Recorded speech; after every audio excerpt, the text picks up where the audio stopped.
ওয়া বারাকাতুহু। শিমুল মেমোরিয়াল নওশাদ ইসলাম কলেজের অনলাইন ক্লাসে দ্বিতীয় শ্রেণীর সকল শিক্ষার্থীদের জানাই স্বাগত। শিক্ষার্থীরা আশা করি আল্লাহর রহমতে অনেক ভালো আছে। শিক্ষার্থীরা আমরা সকলে জানি বাংলাদেশ সমাজ সারা বিশ্ব করোনাভাইরাসে আক্রান্ত। যদিও আমরা এখন অনেকটাই ভালো আছি, তবে আমরা এখনো পুরোপুরি মুক্ত হতে পারিনি। অতএব আমরা এখনো আগের মতো যাবতীয় স্বাস্থ্যবিধি মেনে চলবো। ক্লাসে বসার সময় অবশ্যই আমরা একটা বেঞ্চে একজনের বেশি বা সর্বোচ্চ দুজনের বেশি আমরা বসবো না। আমরা হাতে হ্যান্ড স্যানিটাইজার ব্যবহার করবো, মুখে মাস্ক ব্যবহার করবো। আমরা অবশ্যই আমাদের খাবারের পাত্র, বিশেষ করে পানির পাত্র, আমরা পানির ফোঁটা সাথে করে নিয়ে আসবো। একজনের পানির ফোঁটা আরেকজন পানি পান করবো না। আর বেশি বেশি আমরা আল্লাহর কাছে দোয়া করবো, প্রার্থনা করবো। যে দোয়াগুলো আমরা আগে থেকে বলে আসতেছি, দোয়াগুলো আমাদের সুবিধাতে আবারও বলছি। اللهم إني أعوذ بك من البراس والجنون والجزام ومن سيء الأسقام ربي أني مسني الضر وأنت أرحم الراحمين لا إله إلا أنت سبحانك إني كنت من الظالمين। এই দোয়াগুলো আমরা বেশি বেশি পাঠ করবো। তাছাড়া সকাল সন্ধ্যা তিনবার করে যে দোয়াগুলো পাঠ করবো সেটা হচ্ছে সূরা ইখলাস, সূরা ফালাক, সূরা নাস সকাল সন্ধ্যা তিনবার করে পাঠ করবো। আর আরেকটি দোয়া আছে গুরুত্বপূর্ণ দোয়া, যে দোয়া পাঠ করলে সকাল থেকে সন্ধ্যা পর্যন্ত, সকালে যদি তিনবার পাঠ করি তাহলে সন্ধ্যা পর্যন্ত আমাদেরকে দুনিয়ার যাবতীয় ক্ষতিকর প্রাণী থেকে, আমাদেরকে ক্ষতিকর বস্তু থেকে বা কোনো যাবতীয় রোগ বিরোগ থেকে আল্লাহ আমাদের রক্ষা করবেন। সেই দোয়াটি হলো বিসমিল্লাহিল্লাযী লা ইয়াযুররু মা ইসমিহি শাইউন ফিল আরদ ওয়ালা ফিস সামা ওয়া হুয়াস সামিউল আলিম। এই দোয়া সকাল সন্ধ্যা তিনবার করে পাঠ করব। তাহলে মহান আল্লাহ রাব্বুল আলামিন আমাদেরকে এই সমস্ত মহামারী থেকে, যাবতীয় রোগ বিরোগ থেকে রক্ষা করবেন ইনশাআল্লাহ। শিক্ষার্থীরা আজকে ক্লাস উপস্থাপনায় আছেন মোহাম্মদ আব্দুল্লাহ, সহকারী শিক্ষক, ইসলাম শিক্ষা, শিমুল মেমোরিয়াল নওশাদ ইসলাম কলেজ, রাজশাহী। শিক্ষার্থীরা চলো আমরা দেখি আজকের শিক্ষণ পদ কি আছে। আজকের পাঠ থেকে আমরা জানবো যে হজ সম্পর্কে আমরা জানতে পারবো, হজের ফরজ কাজগুলো সম্পর্কে জানতে পারবো। এছাড়া হজের অন্যান্য বিষয় সম্পর্কে জানবো। তারপরে যাকাত সম্পর্কে জানবো, যাকাতের নিসাব এবং হার সম্পর্কে জানতে পারবো এবং যাকাতের খাত সম্পর্কেও জানতে পারবো। আলোচ্য বিষয় হজ। এখন আলোচ্য বিষয় আছে প্রথমে হজ, হজের পরিচয়, হজের ফরজ, হজ সম্পর্কে আল্লাহর বাণী। তারপরে আছে যাকাত, যাদের উপর যাকাত ফরজ, হার। শিক্ষার্থীরা দেখো তাহলে আলোচ্য বিষয় আমি আরো একবার বলছি। দেখো হজ, হজের পরিচয়, হজের ফরজ, হজ সম্পর্কে আল্লাহর বাণী, যাকাত, যাদের উপর যাকাত ফরজ, আর যাকাতের হার। এই ছিল আলোচ্য বিষয়। চলো আমরা এবারে বিস্তারিত আলোচনায় যাই। হজ ইসলামের যে পাঁচটি ভিত্তি রয়েছে, মৌলিক ভিত্তি, ইসলাম পাঁচটি মৌলিক ভিত্তির উপরে প্রতিষ্ঠিত। তার মধ্যে হজ হচ্ছে পঞ্চমতম। হজ শব্দের অর্থ ইচ্ছা করা বা সংকল্প করা। মহান আল্লাহ তাআলার হুকুম পালনের জন্য নির্দিষ্ট সময়ে নির্দিষ্ট স্থানে অবস্থান ও বাইতুল্লাহ শরীফ জিয়ারত করাকে হজ বলে। তাহলে হজ করার জন্য আমরা এই সংজ্ঞা থেকে কি জানলাম?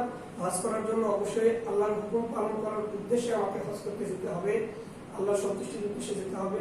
নির্দিষ্ট সময় আছে হজের, যে কোনো সময় আমরা হজ করতে পারি না। হজ করার জন্য নির্দিষ্ট সময় হচ্ছে জিলহজ মাস। জিলহজ মাস আসলেই আমরা হজ করতে যাব। তাছাড়া নির্দিষ্ট স্থান আছে, আমরা যে কোনো স্থানে হজ করতে পারি না। নির্দিষ্ট স্থান অর্থাৎ আমাদেরকে মক্কা শরীফে মক্কা যেতে হবে, অর্থাৎ সৌদি আরবে যেতে হবে। আর বাইতুল্লাহ শরীফ জিয়ারত করতে হবে, অর্থাৎ বাইতুল্লাহ শরীফ জিয়ারত করতে হবে। এছাড়াও হজের অন্যান্য আনুষঙ্গিক কাজ আছে, আমরা ধারাবাহিকভাবে বিস্তারিত জানতে পারবো। হজ করতে কোথায় যেতে হয়? হজ করতে মক্কায় যেতে হয়, কারণ হজের সাথে কাবা শরীফের সম্পর্ক রয়েছে। অতএব মক্কায় যেতে হবে। ধনী মুসলমানদের যাদের কাছে সংসার খরচ বাদে মক্কা শরীফে যাওয়া আসার মতো সমপরিমাণ টাকা থাকে, তাদের উপর হজ খরচ। অর্থাৎ আমরা এখান থেকে কি জানলাম? যে যাদের সংসার খরচ বাদ দিয়ে, অর্থাৎ আমার কাছে সৌদি আরবে যাওয়া এবং আসার মতো টাকা থাকতে হবে, এবং পাশাপাশি এই যে সময়টা, বিশেষ করে আমরা 40 দিনের মতো হজ করতে গেলে অবস্থান করতে হয়। এই 40 দিন পর্যন্ত আমার পরিবারের ব্যয়ভার বহন করার মতো সামর্থ্য আমার থাকতে হবে, তবে আমার উপরে হজ ফরজ। আমরা অনেকেই মনে করি যে আমার বাড়িতে বিবাহযোগ্য মেয়ে আছে, না জানি আমার হজ করা সম্ভব, আমার জন্য হজ ফরজ হয়নি। আসলে এটা ভুল যুক্তি। আবার অনেকেই মনে করে হজ করার জন্য বিশাল কোনো সম্পদ থাকতে হয়, অনেক সম্পদ থাকতে হয়। এটা নয়, বরং আজকে আমি যে আলোচনাটা করলাম, এই পরিমাণ সম্পদ যার থাকবে তার উপরে হজ ফরজ। সে যদি হজ না করে তাহলে সে একটা ফরজ অনাদায়ী থাকার জন্য সে অবশ্যই গুনাহগার হবে। আবার আমরা মনে করি যে ঋণ করে হজে যাওয়া যাবে না। ঋণ করেও হজে যাওয়া যাবে, তবে হ্যাঁ, যদি ঋণ পরিশোধ করার মতো আমার সামর্থ্য থাকে তবে আমি সেক্ষেত্রে ঋণ করে হজে যেতে পারি। হজের ফরজ, প্রত্যেকটা ইবাদতের কিছু ফরজ কাজ থাকে, তেমনি হজেরও কিছু ফরজ কাজ রয়েছে। হজের ফরজ কাজ হচ্ছে তিনটি। হজের ফরজ কাজ তিনটি। ইহরাম বাঁধা, প্রথম কাজই হচ্ছে ইহরাম বাঁধা। ইহরাম বাঁধার জন্য নির্ধারিত স্থান রয়েছে, যে কোনো জায়গায় ইহরাম বাঁধা যায় না, বরং বাংলাদেশিদের জন্য ইহরাম বাঁধার স্থান হচ্ছে ইয়ালামলাম নামক স্থান। এই ইহরাম বাঁধার স্থানকে বলা হয় মিয়াকাত। এই ইয়ালামলাম নামক স্থানটা জেদ্দা, ইয়েমেন থেকে জেদ্দা বিমানবন্দর যাওয়ার যে রাস্তা আছে, সে তার মাঝামাঝি পর্যায়ে একটা জায়গায় বিমানে ঘোষণায় দেওয়া হয় যে এখন ইহরাম বাঁধার সময় হয়েছে। ওই সময় ইহরাম বাঁধতে হয়। আমাদের সমাজে আমাদের পূর্বপুরুষদের আমল থেকে একটি প্রচলন আমরা দেখতে পাই যে আমরা অনেকেই ঢাকা বিমানবন্দরে আমরা ইহরামের কাপড় বেঁধে আমরা চলে যাই। আসলে এটা সুন্নাতের পদ্ধতি নয়, বরং আমাদেরকে ইহরাম বাঁধতে হবে। নির্ধারিত যে মিকাত রয়েছে, রাসূল সাল্লাল্লাহু আলাইহি ওয়াসাল্লাম নির্দেশিত, সেই মিকাতে পৌঁছার পরেই আমাদেরকে ইহরাম বাঁধতে হবে। আর ইহরাম বাঁধার পর আমাদেরকে সেলাইবিহীন 2 টুকরা সাদা কাপড়, বিশেষ করে পুরুষদের সেলাইবিহীন 2 টুকরা সাদা কাপড় পরিধান করতে হবে। এটা হচ্ছে ইহরামের নির্ধারিত পোশাক। এবং ইহরাম বাঁধা অবস্থায় যেমন সাওম অবস্থায় বিভিন্ন অন্যায় অশ্লীল কাজ থেকে বিরত থাকতে হয়, তেমনি ভাবে ইহরাম বাঁধা অবস্থায় আমাদেরকে যাবতীয় অশ্লীল কাজ থেকে, খারাপ কাজ থেকে, কিছু নিষিদ্ধ কাজ রয়েছে ইসলামে, শরীয়তে, এই নিষিদ্ধ কাজগুলো থেকে বিরত থাকতে হয়। দ্বিতীয় ফরজ কাজ হচ্ছে আরাফাতের ময়দানে অবস্থান করা। এই আরাফাতের ময়দানে অবস্থান সম্পর্কে নবী সাল্লাল্লাহু আলাইহি ওয়াসাল্লাম বলছেন যে আল হাজ্জু উকুফ বিআরাফা, হজ হচ্ছে আরাফাতের ময়দানে অবস্থান করা। অর্থাৎ আরাফাতের ময়দানে অবস্থানের গুরুত্ব বোঝাতে গিয়ে তিনি বলছেন যে কোনো ব্যক্তি যদি আরাফাতের ময়দানে অবস্থান করার পরে সে যদি কাবা ঘর তাওয়াফ করতে না পারে, অর্থাৎ হজের তৃতীয় যে ফরজ কাবা ঘর তাওয়াফ করার যদি বাধাগ্রস্ত হয় তাওয়াফ করতে, তবুও তার হজ হয়ে যাবে। কারণ হজের মূল কাজই হচ্ছে আরাফাতের ময়দানে অবস্থান করা। আর এই আরাফাতের ময়দানের গুরুত্ব সম্পর্কে বলা হয়েছে যে পৃথিবীতে যত স্থান রয়েছে দোয়া কবুলের, তার মধ্যে সবচাইতে বড় স্থান, সর্বোত্তম স্থান হচ্ছে আরাফাতের ময়দান। এই আরাফাতের ময়দানে যে যত দোয়া কবুল হয়, অন্য কোন স্থানে এই দোয়া কবুল হয় না। হজের প্রধান কাজই হচ্ছে আরাফাতের ময়দানে অবস্থান করা। তারপরে তৃতীয় ফরজ কাজ হচ্ছে কাবা ঘর জিয়ারত করা। কাবা ঘর তাওয়াফ করা হচ্ছে হজের তৃতীয় ফরজ কাজ। এ সময় আমরা টিভিতে দেখে থাকি যে হজের সময় মানুষ কাবা ঘরের চতুর্দিকে ঘুরে বেড়ায়। এই সময় 7 বার প্রদক্ষিণ করতে হয়, কাবা শরীফের চারিদিকে ঘুরতে হয়। আর এই সময় একটি দোয়া পাঠ করতে হয়, এটাকে বলে তালবিয়া। তালবিয়াটা হচ্ছে লাব্বাইক লাব্বাইক আল্লাহুম্মা লাব্বাইক লাব্বাইক লা শারীকা লাকা লাব্বাইক ইন্নাল হামদা ওয়ান নি'মাতা লাকা ওয়াল মুলক লা শারীকা লাকা। এই দোয়াটা বারবার তালবিয়াটা পড়তে হয়। আর কাবা শরীফের চতুর্দিকে 7 বার প্রদক্ষিণ করতে হয়। এটা হচ্ছে হজের তৃতীয় ফরজ কাজ। হজ সম্পর্কে আল্লাহর বাণী, হজ সম্পর্কে মহান আল্লাহ রাব্বুল আলামিন বলছেন যে ওয়ালিল্লাহি আলান নাসি হিজ্জুল বাইতি মান ইসতাতা ইলাইহি সাবিলা, অর্থাৎ আল্লাহর উদ্দেশ্যে বাইতুল্লাহ শরীফে হজ পালন করা মানুষের উপর কর্তব্য, যার সেখানে যাওয়ার সামর্থ্য রয়েছে। এই আয়াত থেকে আমরা বুঝতে পারি যে সালাত এবং সাওমের মতো সকল মানুষের উপর, সকল মুসলমানের উপর হজ ফরজ নয়, বরং হজ ফরজ হবে এই যে সামর্থ্য থাকার উপরে। হজ আর্থিক এবং শারীরিক ইবাদত। হজ করতে হয় দৈহিক শক্তি থাকা অবস্থায়, কারণ হজের যে কার্যটি সম্পূর্ণ করতে হয় তা একজন বৃদ্ধ লোকের পক্ষে সম্ভব নয়। আমরা যে ভুল কাজটা করে থাকি, অনেক সময় আমরা মনে করে থাকি হজ করে আসার পরে আবার আমার যদি পাপ কাজ সংগঠিত হয় তাহলে আমি হয়তো আমার হজটা নষ্ট হয়ে যাবে, এই জন্য আমরা একবারে বৃদ্ধ বয়সে যাই, যে যেভাবে হজ করে আসি আসলে হজের কাজটাকে অনেকগুলো আমরা পরিপূর্ণভাবে সমাপ্ত করতে পারি না। আর এই জন্য আমাদেরকে অবশ্যই শারীরিক শক্তি সামর্থ্য থাকা অবস্থায় হজ করতে যাওয়া উচিত। হজ আর্থিক ও শারীরিক ইবাদত, আর হজ করার জন্য অবশ্যই আমার সামর্থ্য থাকতে হবে, তাছাড়া আমার উপর হজ ফরজ নয়। আর বিশেষ করে মহিলাদের ক্ষেত্রে অবশ্যই মুহরিম ব্যক্তি থাকতে হবে। কোনো মহিলার যদি মুহরিম ব্যক্তি, যেমন তার পিতা, তার ভাই, তার চাচা, তার স্বামী, এই জাতীয় হালাল পুরুষ যদি তার সাথে না থাকে, তাহলে তার জন্য হজ ফরজ নয়। তার অনেক টাকা আছে, অনেক সম্পদ আছে, কিন্তু সে কোনো মুহরিম ব্যক্তি পায়নি, তাহলে তার উপর হজ ফরজ নয়। তার মন খারাপের কিছু নাই। যদি সে চায় তাহলে তার হজ, সে অন্য কাউকে যে হজ করে আসছে একবার, তাকে তার পক্ষ থেকে হজে পাঠাতে পারে, তার হজ কবুল হয়ে যাবে, কিন্তু তাকে যাওয়ার প্রয়োজন নাই।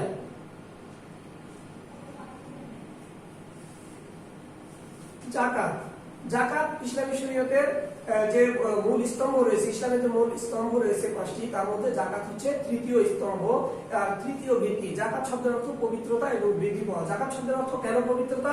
এই জাকাত দেওয়ার মাধ্যমে আমাদের যে সম্পদ আছে তা পবিত্র হয়। কারণ আমাদের কাছে যে সম্পদটা নির্ধারিত পরিমাণ থাকে, এই নির্ধারিত পরিমাণের অতিরিক্ত সম্পদ একটা নির্ধারিত হার আছে, এই হারে ব্যয় করাটা আমাদের জন্য দায়িত্ব এবং কর্তব্য। এটা দরিদ্রদের প্রতি বা গরিবদের প্রতি আমাদের অনুগ্রহ নয়, বরং এটা আমার কর্তব্য, এটা আল্লাহর পক্ষ থেকেই নির্ধারণ করা হয়েছে।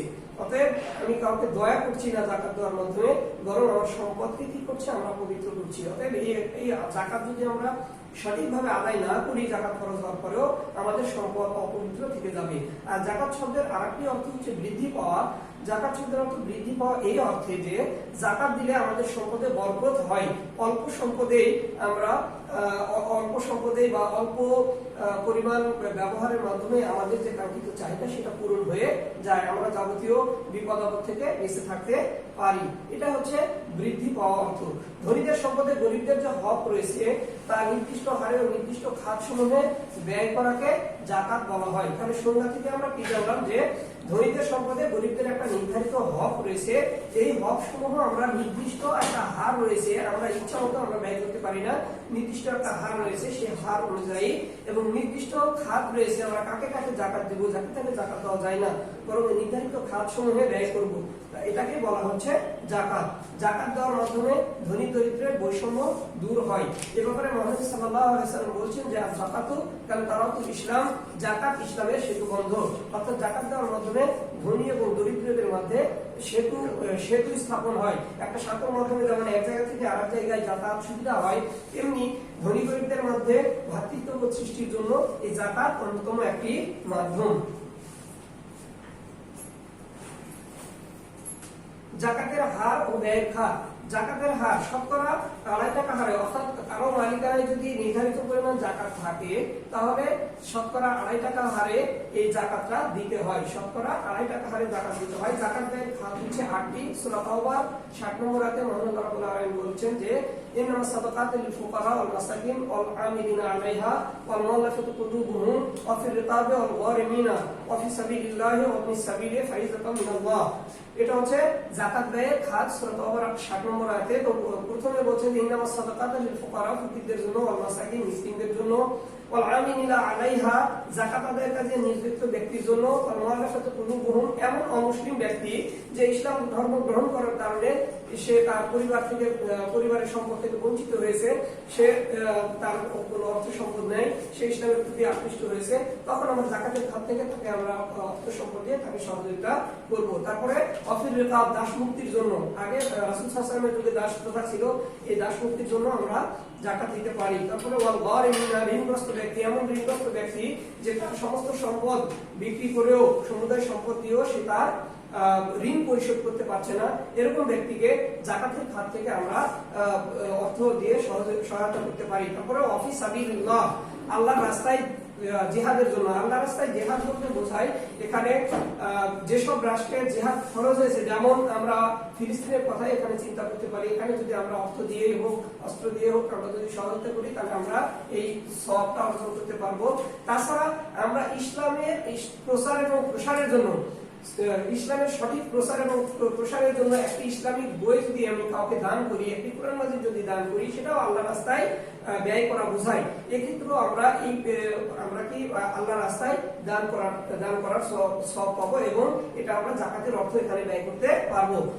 ওয়াবনিস সাবিলে, অসহায় পথিক, এমন পথিক যার বাড়িতে অনেক ধন সম্পদ রয়েছে কিন্তু সে কোথাও বেড়াতে গিয়েছে, যাওয়ার পরে তার কাছে সমুদ্রের সম্পদ শেষ হয়ে গেছে, বাড়িতে ফেরার কোনো উপায় তার কাছে নাই, বা বাড়িতে ফেরার মতো তার কাছে কোনো অর্থ নেই, তখন সে এই জাকাতের খাত থেকে নির্ধারিত অর্থ নিয়ে সে তার সমস্যা সমাধান করতে পারে। জাকাতের নিসাব। জাকাতের নিসাব শব্দের অর্থ হচ্ছে নির্ধারিত পরিমাণ। নিসাব শব্দের অর্থ নির্ধারিত পরিমাণ, অর্থাৎ জাকাত দেওয়ার জন্য যে পরিমাণ সম্পদ থাকা দরকার সেই পরিমাণ সম্পদ যদি কারো কাছে থাকে তাহলে সেটাকে বলা হচ্ছে নিসাব। নিসাবটা হচ্ছে 7.5 তোলা স্বর্ণ বা 52.5 তোলা রৌপ্য, অথবা এই পরিমাণ টাকা যদি আমাদের মালিকানায় পূর্ণ 1 বছর থাকে, আমাদের সংসার খরচ বাদ দিয়ে, তাহলে 1 বছর পরে আমার এই সম্পদ থেকে শতকরা 2.5 টাকা হারে আমাকে জাকাত বের করতে হবে। তাহলে যাদের মালিকানায় নিসাব পরিমাণ সম্পদ বা সমমূল্যের অর্থ 1 বছর পর্যন্ত থাকে, তাদের উপরে জাকাত ফরজ। জাকাত দিলে ধনী দরিদ্রের বৈষম্য কি হয়, দূর হয়। শিক্ষার্থীরা, আজকের এই আলোচনার উপরে আমি কিছু প্রশ্ন রেখেছি তোমাদের। দেখো, আসুন সঠিক উত্তরটি উত্তরপত্রে লিখি। শতকরা কত টাকা হারে জাকাত দিতে হয়? আমরা আলোচনার মধ্যে কি জানলাম? শতকরা 2.5 টাকা হারে জাকাত দিতে হয়, অর্থাৎ 100 টাকায় 2.5 টাকা, 2 টাকা 50 পয়সা এই হারে আমরা জাকাত বের করব। আরবি কোন মাসে হজ পালন করতে হয়? আরবি জিলহজ মাসে হজ পালন করতে হয়। হজের ফরজ কতটি? হজের ফরজ কি জানলাম আমরা আলোচনা? হজের ফরজ জানলাম, হজের ফরজ 3টি। আসুন শূন্যস্থানে উপযুক্ত শব্দটি লিখি। দেখো, ড্যাশ অর্থ নির্ধারিত পরিমাণ। তাহলে আমরা কি জানলাম? যে নিসাব অর্থ নির্ধারিত পরিমাণ। হজ ইসলামের ড্যাশ ভিত্তি, হজ ইসলামের পঞ্চম ভিত্তি। এখানে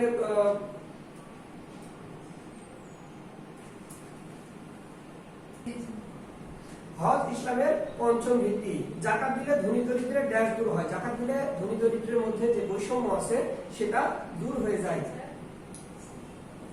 আসুন, সত্য হলে সৎ, মিথ্যা হলে মিথ্যা। যে ব্যক্তি হজ পালন করো সে যেন নিষ্পাপ শিশুর মতো হয়ে গেল। তাহলে এটা অবশ্যই সত্য কথা, এটা মুহাম্মদ সাল্লাল্লাহু আলাইহি সাল্লামের বাণী।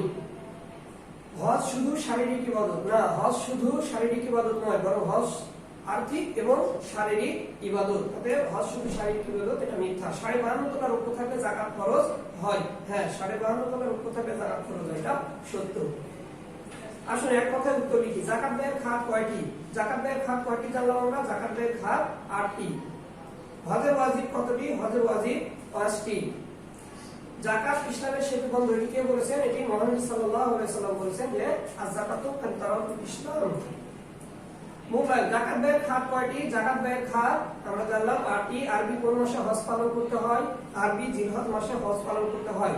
জাকাত ইসলামের সেতুবন্ধ, এটি কে বলেছেন? এটি বলেছেন মুহাম্মদ হযরত মুহাম্মদ সাল্লাল্লাহু আলাইহি ওয়াসাল্লাম। তো শিক্ষার্থীরা, এই ছিল আমাদের আজকের আলোচনা। আজকের আলোচনার উপরে আগামী দিন তোমাদের ফিডব্যাক নেওয়া হবে। আশা করি মনোযোগ দিয়ে শুনেছেন এবং ফিডব্যাক ভালো করবে। ততক্ষণ পর্যন্ত মহান আল্লাহ রাব্বুল আলামিন আমাদের সকলকে ভালো রাখুন, সুস্থ রাখুন, এই আশাবাদ ব্যক্ত করে আজকের ক্লাস সেখানে শেষ করছি।